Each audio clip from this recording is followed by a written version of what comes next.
타인에게 시비를 걸고 달려들려고 하는 폭을 제압을 한 이런 행위에 대해서까지 정당방위가 인정이 되지 않고 유죄로 그 벌금형이 선고가 되었으니까 이제 소방관은 전과자가 되는 거죠. 이렇게 된다면은 향후 소조 구급 활동을 방해하는 어떤 요인이 있더라도 적극적인 대응을 하기는 더욱더 어려워질 거라고 판단을 하고 있습니다.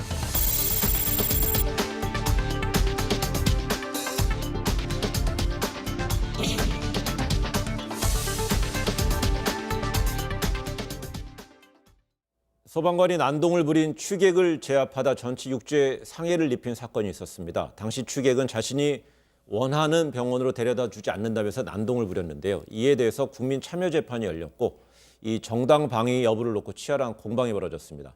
1심에서 이 소방관에게 벌금형 200만 원의 선고가 내려졌습니다. 먼저 이 사건 지난해 9월에 있었습니다. 그렇습니다. 9월 19일 오후 8시쯤, 저녁 8시쯤 전북 정읍에서 사건이 발생했는데요. 소방관이 어머니, 그러니까 연로하신 어머니께서 전화를 합니다. 50세 정도 되는 아들이 지금 아프니까 구급대를 부릅니다. 그래서 119 구급대가 출동을 했는데 술이 취하셔가지고 고성을 지르고 욕설을 하고 이러면서 일단 차에 안 타려고 그래요. 차에 탔는데 결국 본인을 전북대 병원으로 데려다 달라 그랬더니 전북대 병원은 왕복 2시간이 걸려요. 거리상으로. 그 구급대원의 어떤 규정을 보면요. 가장 가까운 인근 병원으로 이송하게 돼 있습니다. 첫째는 환자의 치료를 위해서 그렇고요. 두 번째는 혹시나 그 사이에 또 다른 환자가 발생할 수 있잖아요. 그럼 구급대원이 출동을 해야 되기 때문에 2시간 이상 되는 거리를 갈 수 없게 되기 때문에 인근 병원으로 데려다 주겠다 했더니 거기서 고성이 오갔고 그런 과정에서 소방대원이 1차로 지금 피해자라고 얘기하는 피해자분을 차 쪽으로 밀어서 제압을 한번 했고요. 그래도 계속 소리를 지르고 주먹을 휘두르니까 바닥에 한 번 더 제압을 했는데 그 상황에서 발목이 골절돼서 6주의 치료가 필요한 그런 진단을 받았습니다. 근데 이 사건이 발생한 지 1년여가 지난 올해 10월에 피해자가 사망을 했습니다. 그렇습니다. 근데 사망 원인 자체는요. 이번 이 사건과 직접적 연관이 없는 걸로 보입니다. 왜냐하면 이분이 원래 심혈관이 안 좋으셨어요. 그래서 심혈관 조영술을 2차례 받았고요. 전북대 병원에서 치료를 계속 받고 있어서 직접적인 사망 원인이 이번에 제압과는 직접적인 연관이 없는 것으로 보이는데 이런 이제 어쨌든 피해자 쪽에서는 그럼에도 불구하고 그때 그 사건이 일정 부분이라도 영향을 미친 게 아닌가 이렇게 좀 주장을 하고 있는 상황입니다. 이번 국민참여재판의 쟁점은 뭐였습니까? 먼저 이 소방관의 진압행위와 그다음에 피해자의 골절관의 인과관계가 있냐 이 부분과 그다음에 이렇게 또 상해를 입히게 한 게 정당방위에 해당하느냐 두 가지가 문제가 됐는데 진압으로 인해서 골절이 발생했다는 것과 관련해서는 당시에 CCTV를 보니까는 진압행위 이후에 바로 피해자가 본인의 발목을 어루만지면서 이렇게 고통스러워하는 장면이 찍혔단 말이에요. 그럼 인과관계가 있다고 본 거고요. 그다음에 정당방위와 관련해서 문제가 되는데 사실 우리 판례상 정당방위가 인정되기는 상당히 어렵습니다. 협소해요, 요건이. 그러니까 정당방위는 방위잖아요. 누가 나를 때릴 때 이렇게 주먹을 딱 손으로 잡고 움켜잡고 못 때리게 하는 거는 정당방위가 될 수 있어도 나도 같이 이렇게 폭행으로 나아가는 거는 그거는 쌍방폭행이지 정당방위가 아니거든요. 소방관이 이렇게까지 피해자에게 골절을 입힐 정도로 진압행위를 했다면은 이거는 방위행위가 아니라 공격행위다. 이렇게 본 거죠. 근데 이번에 열렸던 국민참여재판은 15시간 넘게 진행이 됐고요. 그다음에 끝난 거는 새벽 2시 30분까지 이어진 것 같아요.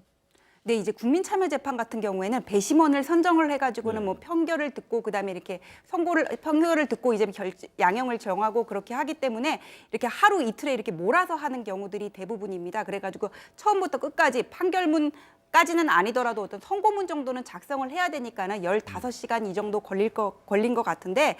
이 국민참여재판을 요청한 게 이제 피고인 측이라 그래요. 이제 정당방위와 관련해가지고는 재판부와 일반 국민들의 어떤 느끼는 바가 다르잖아요. 이게 진압하다가 그런 건데 이걸 뭐 폭행이라고 봐야 되나 그런 점에 있어서 본인에게는 국민참여재판으로 가는 게 유리하다고 생각한 것 같은데 배심원들도 7명 중에 5명이 이제 유죄라고 판결을 했다고 하거든요. 그런 걸로 봐서는 당시의 상황을 보여주는 바디캠이라든지 CCTV가 결정적인 영향을 미친 것으로 보입니다.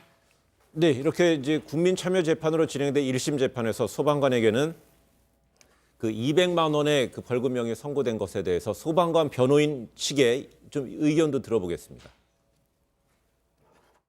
주폭을 제압을 한 이런 행위에 대해서까지 정당방위가 인정이 되지 않고 유죄로 그 벌금형이 선고가 되었으니까 이제 소방관은 전과자가 되는 거죠.